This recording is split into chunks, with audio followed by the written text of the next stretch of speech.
But let's transfer into who do we got in the college football playoff? And Brandon, before we give our picks, what teams are you looking at where it's like, give me a starting base? What teams are we looking at that could be playoff bound this year?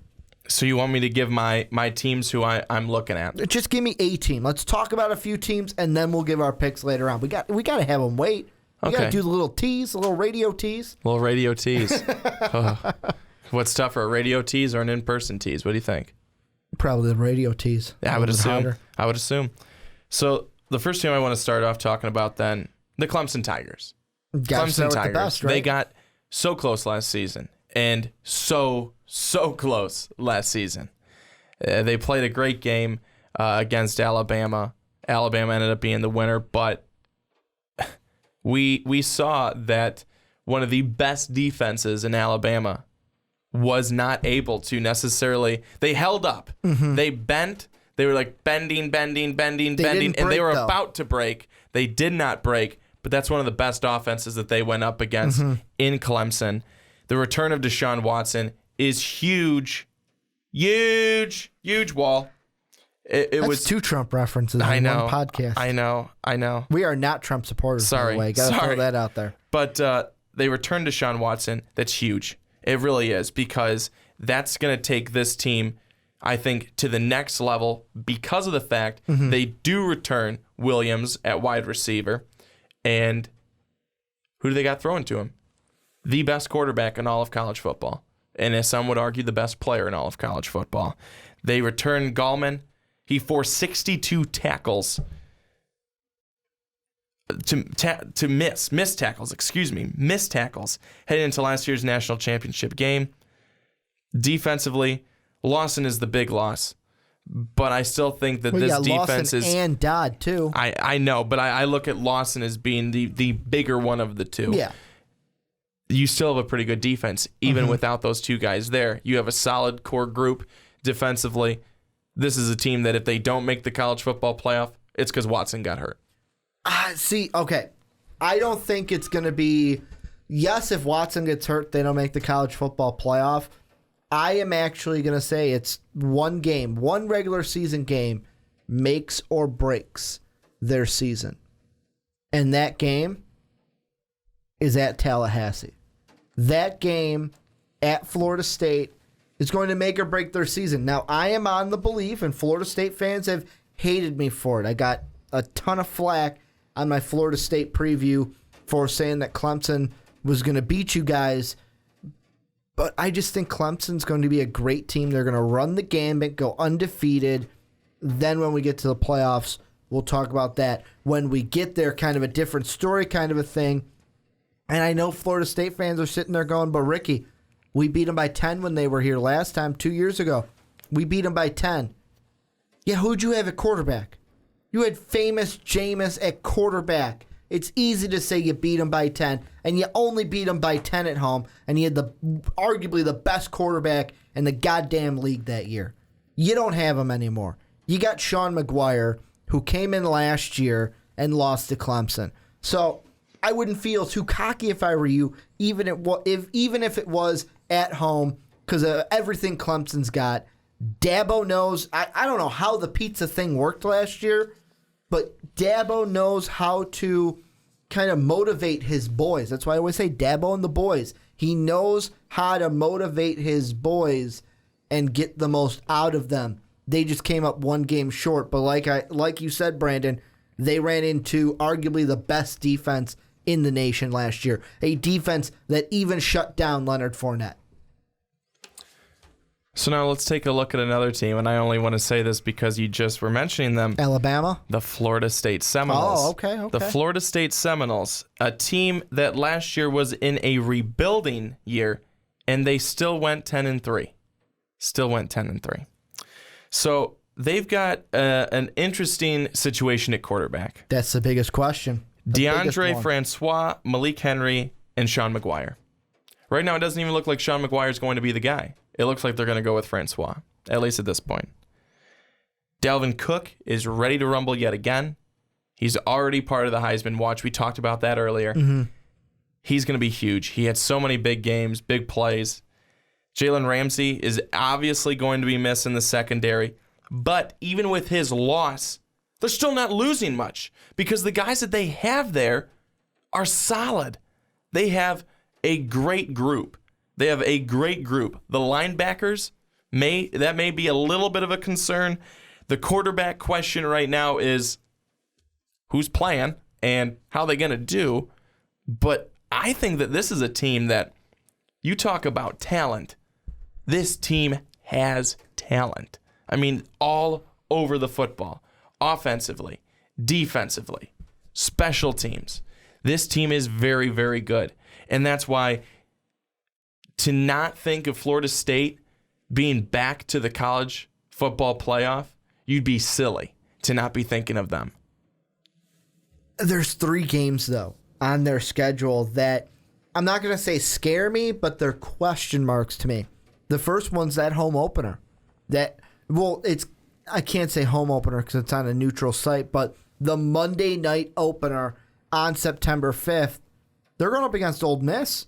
Ole Miss is pretty good, and guess what? You're going to come in with a quarterback question right out the gate.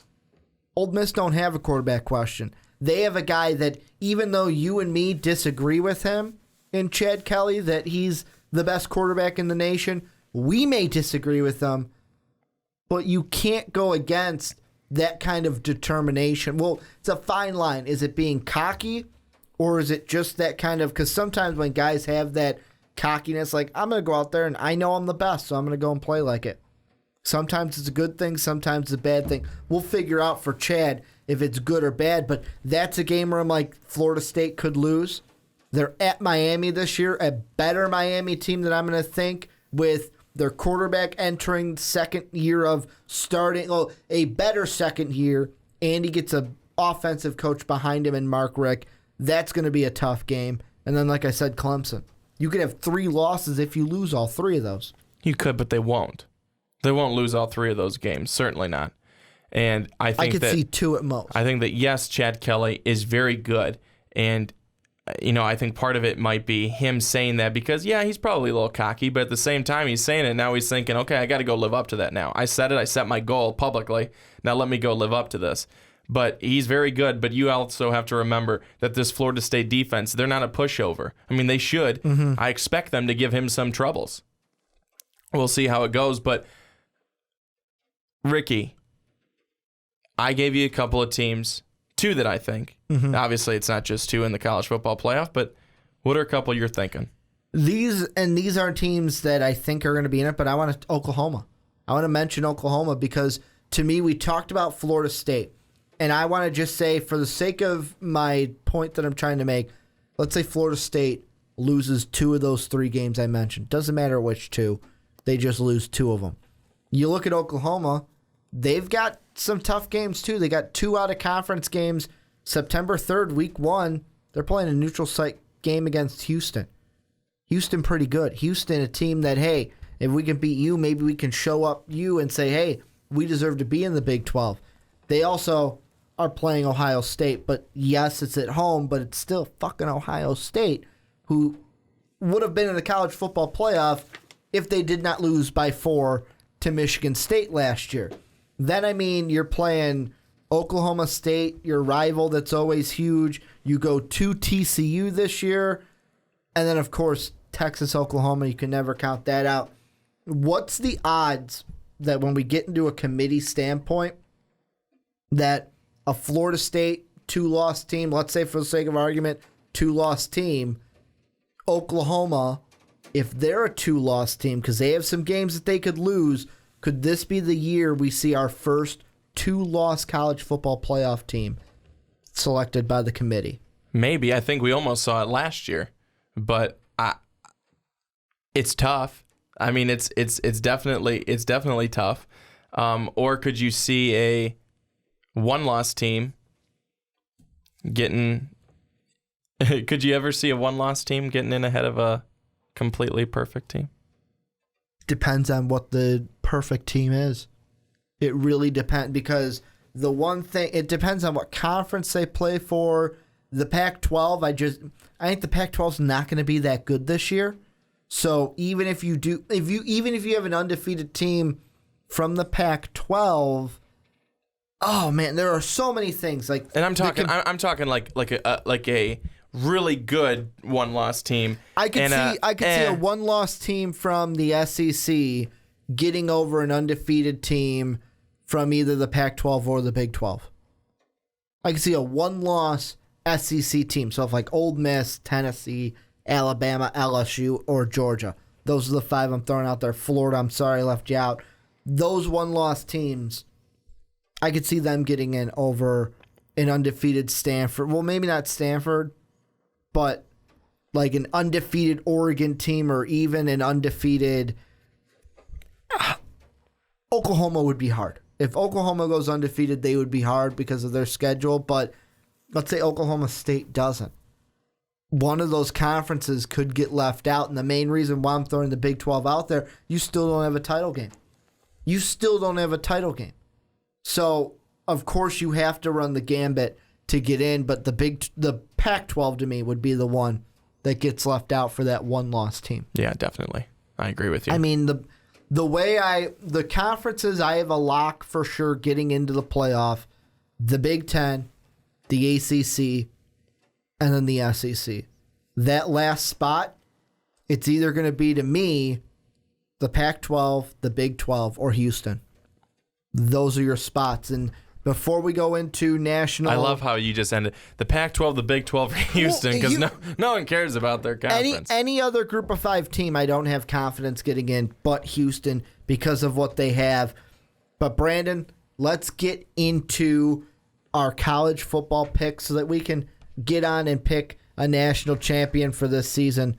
We'll start with you. Who you got? Okay, so you want all 4 of them? Do you have each semifinal picked out? Like who plays who in each semifinal? No. Give me all 4 then. Just give me all 4. Okay, so in no order. Okay. I'm going to be that in no order guy.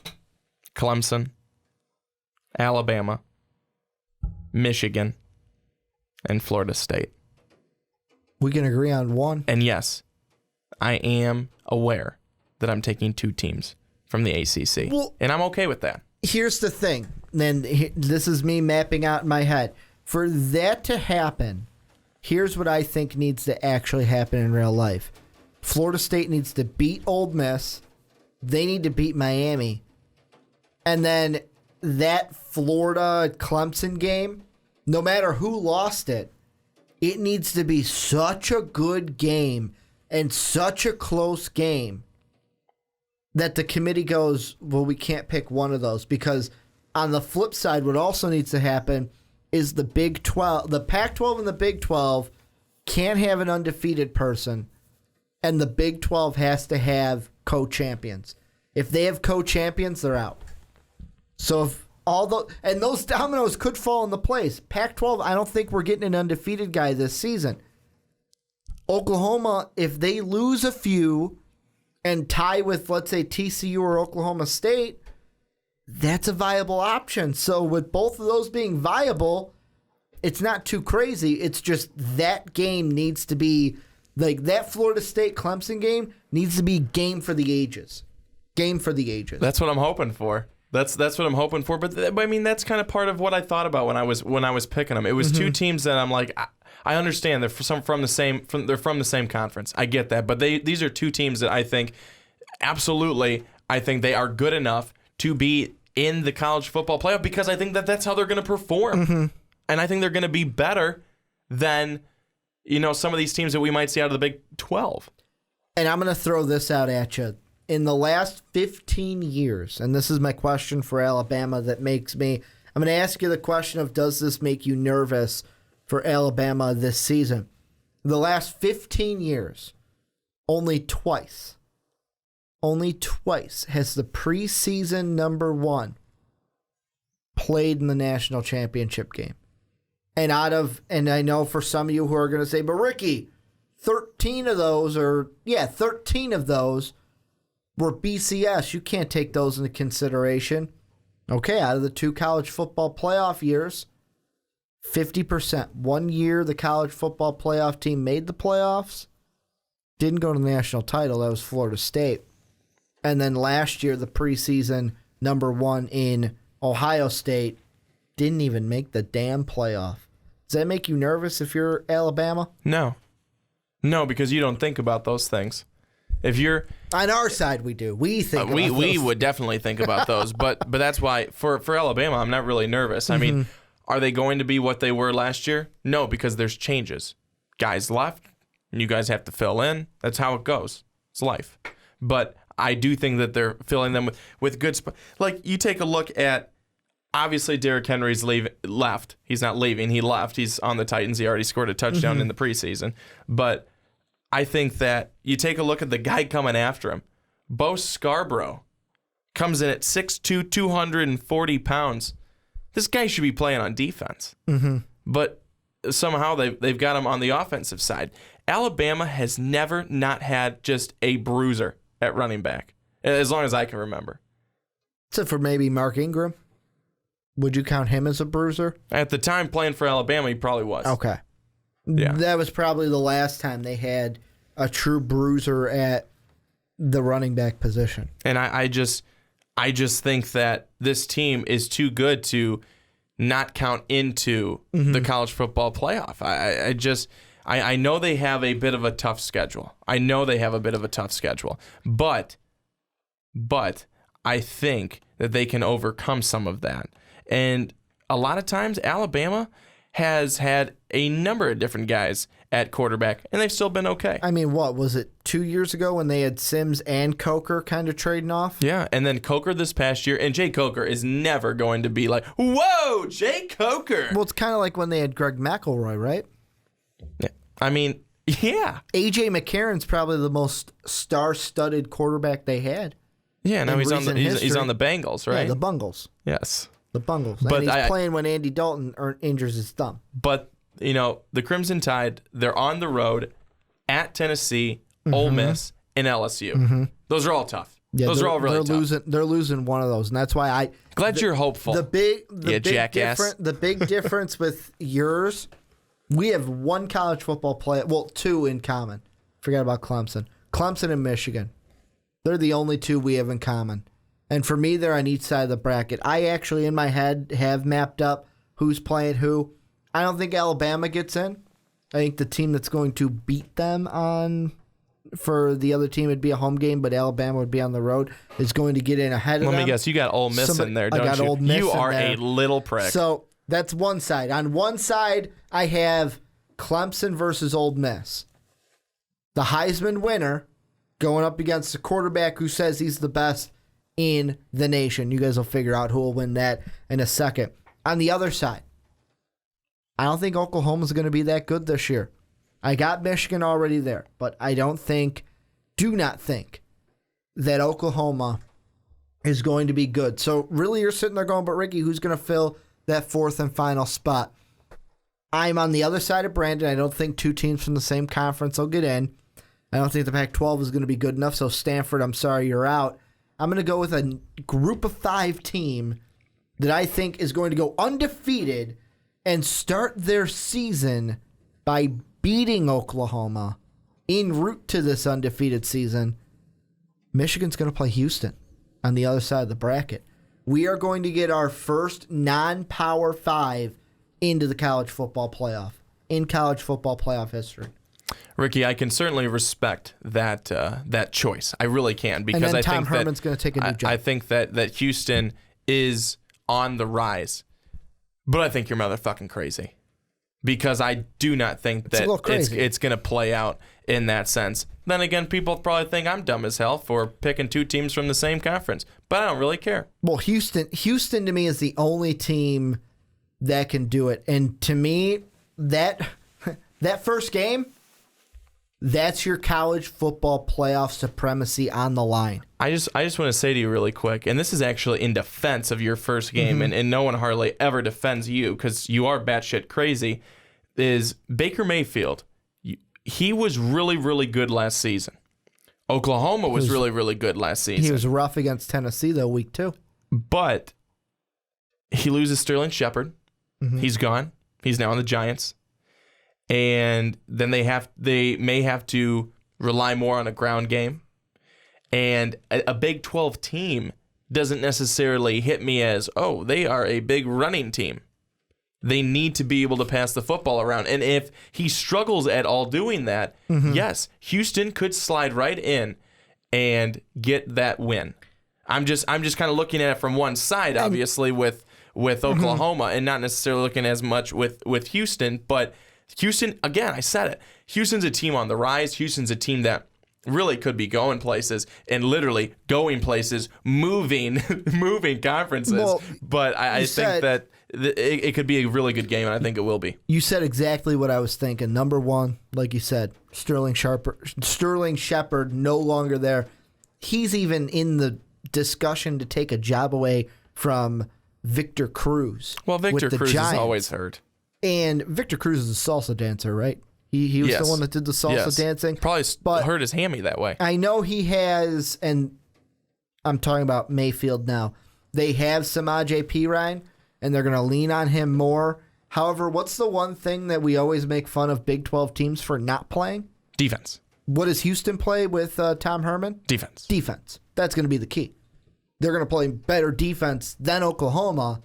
And if Greg Ward Jr. can just be the guy we think he's going to be in Houston, they can get the W, because the rest of their schedule is... The rest of their schedule, to me, when I say cupcake easy, means, okay, let's just not take this game for granted and we can win the game. But yeah, that's my college football playoff. Clemson and Ole Miss on one side playing each other. Michigan and Houston on the other side.